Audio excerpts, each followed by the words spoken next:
समय की बात है। ब्रह्मदत्त नाम का एक शासक था जो बनारस शहर पर शासन करता था। बोधिसत्व राजा के दरबार में पैदा हुए, परिपक्व हुए और उन्होंने राजा के सलाहकार की भूमिका निभाई, जो सांसारिक और आध्यात्मिक दोनों मामलों पर मार्गदर्शन प्रदान करते थे।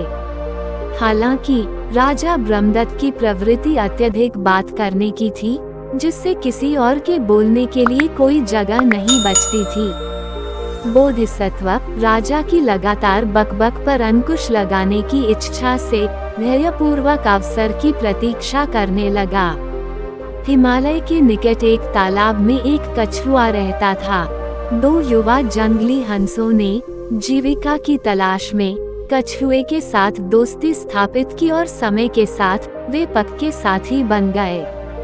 एक दिन 2 हंस कछुए के पास आए और बोले, प्रिय कछुए, हमारे पास हिमालय में एक शानदार निवास है, जो सोने से सजी एक गुफा के भीतर सीताकुटा पर्वत के पठार पर स्थित है।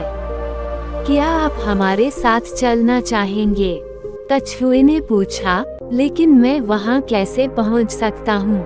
उन्होंने उत्तर दिया, हम तुम्हें वहाँ पहुँचा देंगे, बशर्ते कि तुम बोलने से परहेज कर सको और अपनी चुप्पी अपने तक ही सीमित रख सको।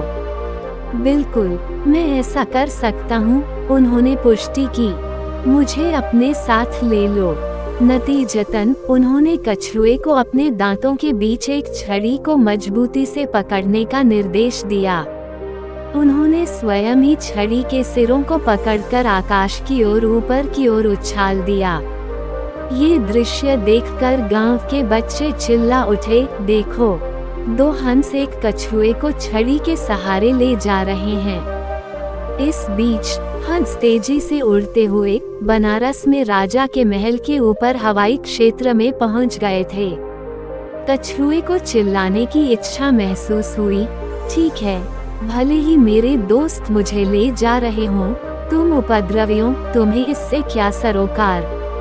इसके साथ ही उसने अपने दांतों से छड़ी को छुड़ाया और खुले आंगन में जा गिरा और टकराते ही वह 2 टुकड़ों में बंट गया। अराजकता फैल गई। एक कछुआ आंगन में गिरकर 2 टुकड़ों में बंट गया है। महल में गूंज उठी।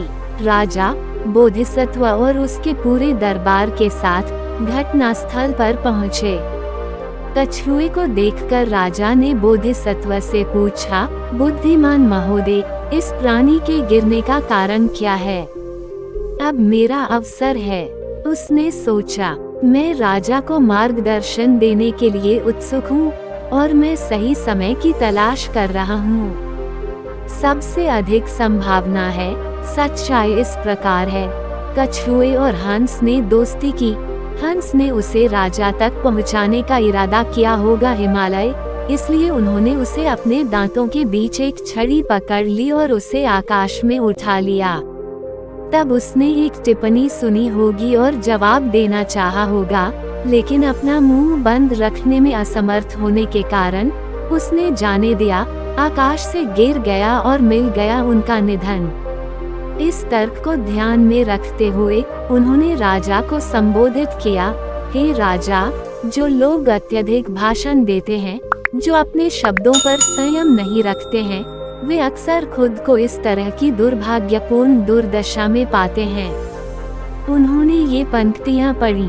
कछुआ, हालांकि एक छड़ी उसने भींच ली, अपनी वाणी को रोक नहीं सके। उसने बात की और अफसोस, वह गिर गया। उसकी बुद्धि पहुंच से बाहर है।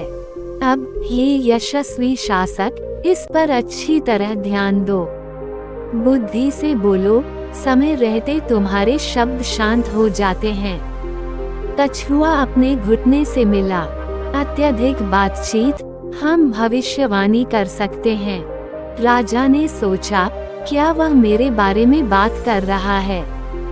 उन्होंने बोधिसत्व से पूछताछ की, चाहे वह आप हों, हे महान सम्राट, या कोई अन्य। बोधिसत्व ने उत्तर दिया, जो कोई भी अत्यधिक भाषण करता है उसे अक्सर ऐसे दुखों का सामना करना पड़ता है।